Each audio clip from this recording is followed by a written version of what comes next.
Hola a todos, ¿cómo están? Pues bueno, por inicio, mi nombre es Luis Antonio Sámano, soy profesor de la universidad y para mí es un honor estar participando en este importante evento virtual, ahora por las condiciones naturales del COVID-2019.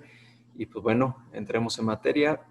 Mi tema es precisamente el Sistema Interamericano de Protección de Derechos Humanos. Para iniciar, es importante tener claro qué es un sistema.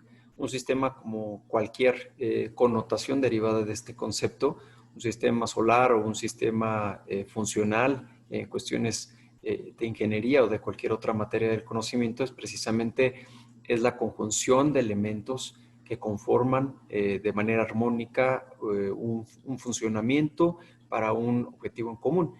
Y en materia jurídica no es la excepción. Un sistema, y en particular el Sistema Interamericano de Protección de los Derechos Humanos, es la conjunción de leyes, de mecanismos, de instituciones encaminadas a la generación de una estrategia que es precisamente la protección de los derechos humanos.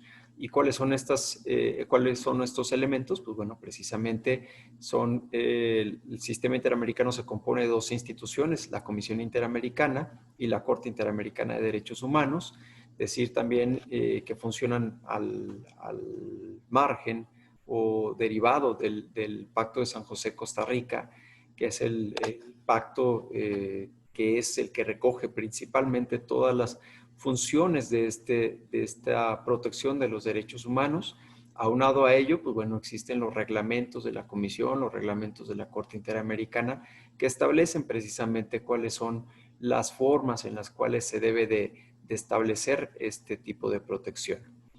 Y como un parámetro, obviamente, general, un contexto general de cuál es el inicio, cuál es propiamente el antecedente de este sistema interamericano de protección de derechos humanos, pues bueno, diremos que este sistema como tal, pues sí tiene un antecedente precisamente en la novena conferencia internacional celebrada en Bogotá en 1948. De esta novena conferencia se derivó dos instrumentos internacionales marco importantes en la materia. Uno de ellos es la Carta de la Organización de los Estados Americanos, o de la OEA, mejor conocida, y la Declaración Americana de los Derechos y Deberes del Hombre. De estos instrumentos, el Estado mexicano los ratificó en ese mismo año, el 23 de noviembre de 1948. México, valga la mención, es un país altamente participativo en todo lo referente a derechos humanos, y pues en el sistema interamericano, que es el sistema regional, pues bueno, tampoco es la excepción.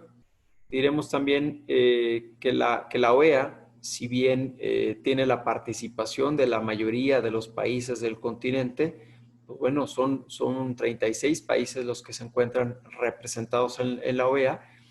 De esos 36 países, solo 22 reconocen la competencia contenciosa de la Corte. Casos concretos, el caso de Cuba y el caso de Venezuela, que bueno, que decidieron en su momento no reconocer esta competencia contenciosa. ¿Qué implica reconocer una competencia contenciosa de la Corte Interamericana? La competencia contenciosa reside precisamente en ratificar o no, en todos sus términos, el Pacto de San José, Costa Rica, que ya mencionamos hace un momento. Y en esta ratificación del pacto viene implícita también la competencia de la Corte. Entonces, al momento de no ratificar o denunciar, si ya estuviste dentro, puedes denunciar este tipo de ordenamiento, y pues bueno, es la forma en la cual ya no puedes estar bajo esa jurisdicción de esta Corte. ¿Qué implica ello? Si estuviste dentro y denunciaste, pues bueno, que tendrás un año de gracia para poder salir. Es decir, todos los asuntos que se tramiten en esa temporalidad tendrán la salvedad de que se tenga que conocer por la Corte Interamericana. Ya posterior el año, obviamente tendrán ya nula validez.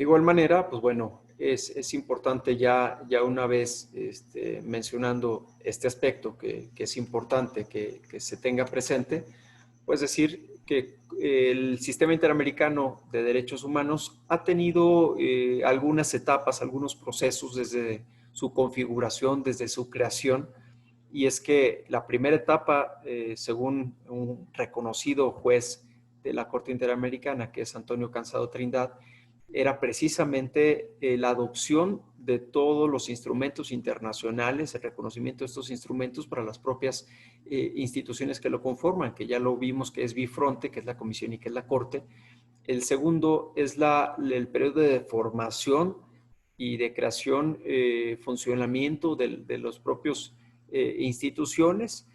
La tercera fue la consolidación y se supone que la cuarta, que es en la cual se ubica actualmente este sistema, es precisamente en el perfeccionamiento del mismo.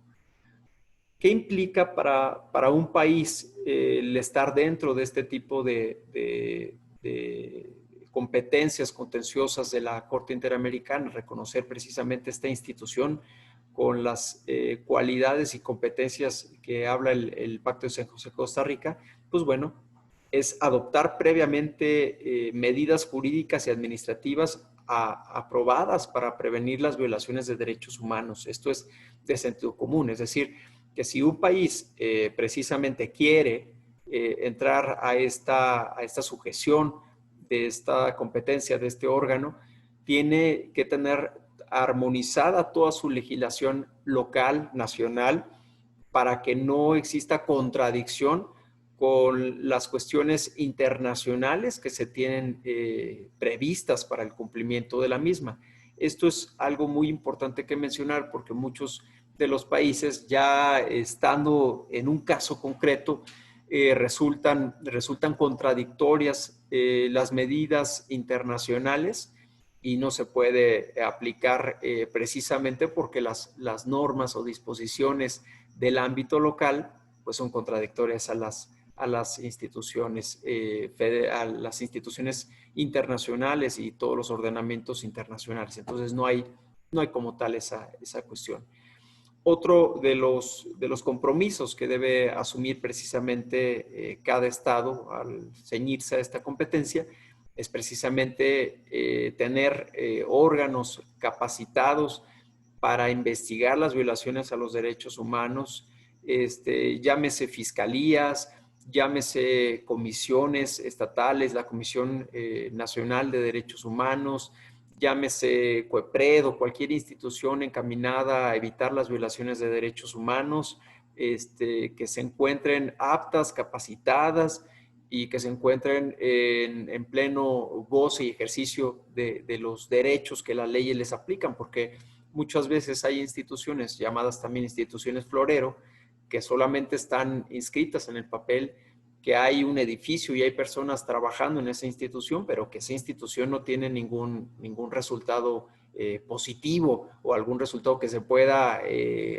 soportar en alguna estadística, en algún instrumento, en algún documento que le dé seguimiento y que por tanto, pues bueno, no tiene resultados al no ser medible su actividad.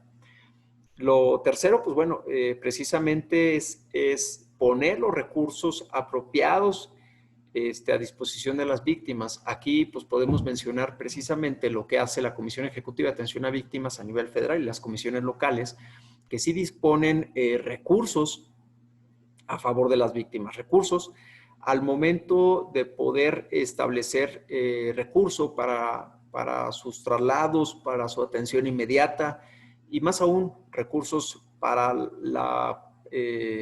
propiamente para la reparación integral del daño, que es un concepto un tanto más amplio que tiene medidas y estándares incluso interamericanos basados en la Ley General de Víctimas, que establecen los casos en los cuales opera este tipo de recursos o este tipo de reparaciones, que es importante. Y por último, pues dar cumplimiento a las recomendaciones o sentencias de los órganos internacionales. Eso es importante porque ¿de qué serviría que tengas ya todo armonizado, que tengas el presupuesto establecido, que tengas recursos para las víctimas? Pero cuando te sentencia la Corte Interamericana, pues no quieres cumplir, pues en ese caso, pues bueno, no tiene caso que te ciñas o que te supedites a un órgano internacional de tal envergadura como es la Corte Interamericana. Pues bueno, México, ante el Sistema Interamericano de Derechos Humanos, tiene suscritos desde 1981 el Pacto Internacional de Derechos Económicos, Sociales y Culturales. Tiene también suscrito el Pacto Internacional de Derechos Civiles y Políticos, la Convención sobre Eliminación de todas las formas de discriminación contra la mujer. Más importante, o bueno, no menos importante que los demás, mejor dicho, la Convención Americana sobre los Derechos Humanos y 2 declaraciones interpretativas y una reserva derivadas de esta. Recordemos que las declaraciones interpretativas son estos pequeños anexos que hacen los delegados nacionales ante las instancias internacionales para poder establecer una correcta interpretación en qué casos sí y en qué casos no se puede operar una disposición internacional. En México, por ejemplo, se estableció que el derecho a la vida era a partir de la concepción y que esta facultad o que esta potestad es perteneciente a los estados o a las entidades federativas. Aquí recordemos que el sistema, bueno, el registro civil es una institución que fue delegada a las instituciones estatales. El registro civil de Guanajuato, el registro civil de Michoacán, el registro civil del Estado de México y así sucesivamente por cada una de las entidades federativas que conforman la República Mexicana. Entonces es una facultad de tipo estatal en este nivel de jerarquía. Otra declaración interpretativa que señaló México es que todo acto público de culto religioso deberá celebrarse precisamente dentro de los templos. ¿Por qué México hace este tipo de declaración interpretativa? Pues bueno, recordemos el antecedente de los cristeros en México, en los cuales, bueno, más aún, más atrás, la independencia de México, pues bueno, los movimientos surgieron precisamente de la iglesia y por esa razón, pues bueno, los ministros religiosos no pueden participar en México por la gran relevancia o por la gran ascendencia que tienen sobre el público, sobre la gente, sobre los ciudadanos. Por esa razón está acotado en este sentido. Y una reserva, esta reserva que a pesar de no tener una interpretación clara de lo que establece el instrumento, el Estado mexicano decidió que este instrumento no debía de tener competencia en los casos en que los ministros de culto no deben de tener voto activo ni pasivo, ni derecho para asociarse con fines políticos. Volvemos a lo mismo. Limita a los sacerdotes o a los ministros de culto para que no puedan votar, pero tampoco para que puedan ser votados. O sea, no ves al párroco de la iglesia votando, no ves al párroco de la iglesia mucho menos en las boletas para que pueda ser electo. Entonces, esta es una cuestión que se relaciona precisamente con lo que estamos platicando y que precisamente es el antecedente que se tiene. Bueno, es que en México, al igual que en países de Latinoamérica, es así la ascendencia que tienen los ministros de culto religioso, ¿no? Ya siguiendo, algunos de los principales casos que México ha llevado hasta la corte, o bueno, que las propias víctimas han llevado en contra del Estado mexicano, tienen que ver precisamente con todas las violaciones que se han cometido aquí en nuestro país. Esos casos dan cuenta de las carencias, de las fallas que tiene el Estado mexicano para poder atender una situación violatoria de derechos humanos. Recordemos, por ejemplo, el caso Martín del Campo. Este viene desde 2004. El caso Castañeda Goodman, que es un caso importantísimo y que sentó un precedente relevante en materia electoral, sobre todo para el tema de candidaturas independientes. Recordemos que a Castañeda Goodman se le prohibía ser candidato independiente cuando en la propia Constitución se establecía. Él lo que alegaba es que en el Código Electoral no se establecía este derecho que en la Constitución se reconocía. Entonces hubo ahí alguna cuestión importante a raíz de esta sentencia que recomendó al Estado mexicano hacer las adecuaciones pertinentes. Otro caso importantísimo, pues es el caso González y otras, también conocido como Campo Algodonero. Este caso data de 2009 y es un caso importantísimo en el cual se evidencia todos los feminicidios ocurridos en México, en esta región del país, y en el cual dolorosamente se tuvo que reconocer, obviamente, la incapacidad del Estado mexicano frente a este tipo de violaciones a los derechos humanos. Este caso dio parte o dio pie a adecuaciones en materia de género, y precisamente también en materia penal estableció este antecedente precisamente la palabra feminicidio, que es un homicidio por razón de género, ¿no? Otro caso relevante es el caso de Rosendo Radilla. Este caso de Rosendo Radilla Pacheco es un caso originado en el estado de Guerrero, también es del 2009, en el cual en un momento histórico en el que se denomina la Guerra Sucia, persiguen a muchas personas contrarias al régimen político de ese momento, y este señor Rosendo, pues bueno, era líder de un pequeño grupo en Guerrero, y es detenido, torturado, desaparecido. Hasta la fecha no han dado con los restos mortales de este señor. El caso de Rosendo Cantú, y otra, pues bueno, es el caso de violación de una señora en Guerrero por parte de elementos militares. Mismo caso, similar caso, es el de Fernández Ortega, que precisamente evidencia esa misma violación importante. Otro caso importante, relevante, es el caso Cabrera García y Montiel Flores, que este es del 2010, que es el de los ecologistas también de Guerrero. Nótese aquí cómo el Estado de Guerrero ha dado pie de muchas violaciones de los derechos humanos y que han trascendido al ámbito internacional. Lo digo realmente y traigo a colación porque no solamente son esos casos que llegaron hasta la Corte Interamericana.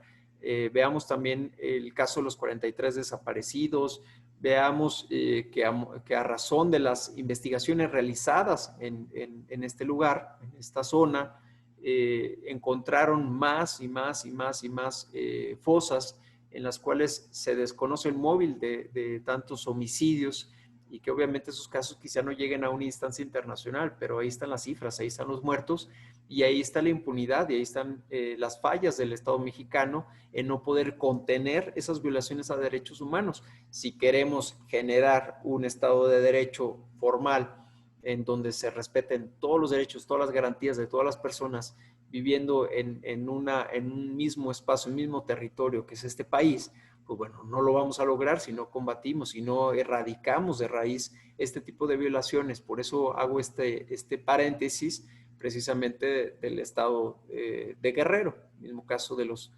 ecologistas. Y en fin, digo, los casos son relevantes, son importantes, pero preguntarán ustedes hasta este momento, bueno, sí está muy interesante lo que plantea Luis Antonio Sámano respecto al sistema interamericano, pero pues, ¿cómo podemos saber nosotros que somos juristas o gente de otras materias interesadas en la protección de los derechos humanos, cómo podemos acceder a esta instancia internacional que es la Corte Interamericana de Derechos Humanos? Pues yo te diré que el primer paso es precisamente acceder al procedimiento que tiene establecido la Comisión Interamericana de Derechos Humanos, que si tú lo quieres ver de alguna manera y entender cómo funciona, te diré que es como el Ministerio Público en materia penal, que es quien se encarga de recibir todas las peticiones sobre violaciones a derechos humanos, que es el que se encarga de mediar, de investigar, y en caso de que no exista una solución en esta instancia, está encargado de llevarlo ante la Corte Interamericana y representarte ahí. Entonces, esto es el procedimiento. Y tú dirás entonces, pues bueno, y de manera específica, ¿cómo está esto? Pues bueno, la Comisión Interamericana físicamente está en Washington y Washington, D.C., y la Corte Interamericana está en San José, Costa Rica. O sea, si tú quisieras iniciarlo de manera presencial personal, tendrías que ir a estos países. Pero las propias instancias te proveen de mecanismos que te pueden permitir hacerlo todo a distancia y solamente acudir a las audiencias, a todas estas cuestiones personales cuando sea estrictamente necesario. Con eso ahorrarás muchísimo tiempo y ahorrarás muchísimo gasto, ¿no? Entonces, quedamos que inicias ante la Comisión Interamericana de los Derechos Humanos con una petición. Esta petición puede tardar hasta 6 meses para ser notificada al Estado que violó tus derechos humanos. Algo que es importante aquí, como opera en todas las materias que se derivan del derecho, es que se tiene que cumplir con un principio que se llama de definitividad de los recursos o sentencias, recursos internos propiamente, que dice que obviamente que tienes que agotar la instancia por la cual está señalando esta violación a los derechos humanos. Esta instancia puede llamarse Comisión Nacional de los Derechos Humanos en el momento que emita una recomendación, o esta instancia podrá ser el Ministerio Público y el juez penal al momento de dictar una sentencia y todos los recursos que de esta derivan, que es la apelación, que es el amparo directo, y en ese momento, sea cual fuera la vía que tú elegiste, pues te podrá dejar completado o completo el ciclo o la ruta, y tú podrás acceder a esta Comisión Interamericana de Derechos Humanos. En ese sentido, pues bueno, ya una vez que la comisión notifica al Estado que violó tus derechos humanos, el Estado tendrá 2 meses para emitir una respuesta. ¿Y qué será esta respuesta? Pues esta respuesta tendrá que decir sí violé los derechos humanos o no los violé. Y si los violé, sucedió de esta manera, o razonadamente explicar a la comisión el contexto en el cual sucedieron los hechos, para que si existe alguna divergencia con el comentario o con el dicho de la presunta víctima, en ese momento pueda tener elementos precisamente la comisión para determinarlo. En caso de que fuera grave o urgente, esto quiere decir, por ejemplo, en el caso de Campo Algodonero, que seguían cometiendo violaciones y violaciones, seguían maltratando mujeres, seguían matando mujeres, en ese momento, por la gravedad y urgencia del caso, pues la comisión, en casos similares, puede solicitar al Estado una pronta respuesta, y esta pronta respuesta es ya, inmediatamente. Las partes podrán presentar observaciones ya una vez que llegue esta respuesta. O sea, si llega el Estado mexicano, en este caso, y las presuntas víctimas dicen, no, ¿sabes qué? No sucedieron así a los hechos. Voy a presentar observaciones adicionales, y hacen una glosa de lo que rindió y anotaciones puntuales de cuáles son los casos en los que sí, casos en los que no opera. Una vez admitida la petición, esta se registra y se hace un procedimiento ya de fondo, un estudio de fondo sobre el caso. La comisión emitirá sus propias observaciones, ya que el Estado, ya que las presuntas víctimas tuvieron sus anotaciones, observaciones, también la comisión los podrá hacer. Y estas observaciones podrán durar hasta 4 meses. En este caso, la comisión podrá optar por un procedimiento de solución amistosa, es decir, junta a las partes con la finalidad de que éstas puedan solucionar o llegar a algún arreglo. De no llegar a algún arreglo, pues bueno, ya la comisión omitirá este paso, seguirá con sus investigaciones, podrá hacer investigaciones en el lugar de los hechos, podrá hacerse llegar de comentarios de grupos que operan en la zona, podrá recurrir a expertos, peritos y demás elementos probatorios que estime necesarios o conducentes. Al final, ya que corrobore o que cuadre estas violaciones, bueno, tendrá que emitirlo, su dictamen, se publicará un informe para la OEA, y este informe será un informe definitivo y público que conocerán los demás países, y en ese momento ya remitirá precisamente este expediente a la Corte Interamericana. La Corte Interamericana como tal, ya la comisión deja de investigar y comparece a la Corte como representante de las víctimas, de las presuntas víctimas, hasta en tanto no se determine esta cualidad por la Corte Interamericana. Y en esta tónica o en esta idea de cómo se lleva procesalmente este asunto, diremos que ante la Corte existe una fase de excepciones preliminares, que son como estas defensas procesales que hacen cada una de las partes. En este caso, la víctima a través de sus representantes, lo hace también la comisión que acude, como si fuera esta fiscalía que acude en representación social, y lo hace también el Estado a través de sus representantes. Estas defensas procesales las van articulando de forma bien puntual con todos los elementos que tienen una argumentación jurídica, ¿no? Posteriormente viene una fase de fondo que es mixta, que puede ser escrita y oral, escrita en la presentación de la demanda y pruebas, oral en la audiencia pública en la que la Corte escucha a las partes. Luego viene una fase de reparaciones en las cuales la Corte Interamericana establece cómo va a ser la forma en la que se va a reparar el daño, y ya una vez que las dicta estas reparaciones, va a supervisar el cumplimiento de las propias sentencias. A grosso modo, así funciona el sistema interamericano de derechos humanos. Me gustaría ampliar en otra sesión cómo opera en casos concretos, el análisis de casos, inclusive podemos analizar cuál es la estadística de cumplimiento de las sentencias y quizá algunas alternativas para mejorar el cumplimiento.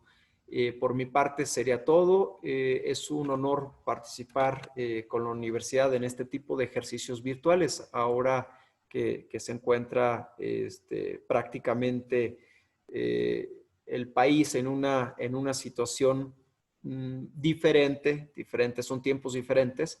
Ahora tendremos que potencializar este tipo de encuentros virtuales y en los cuales podremos compartir desde casa o desde nuestro lugar cómo divulgar el conocimiento y generar nuevas expectativas de conocimiento bajo las condiciones actuales.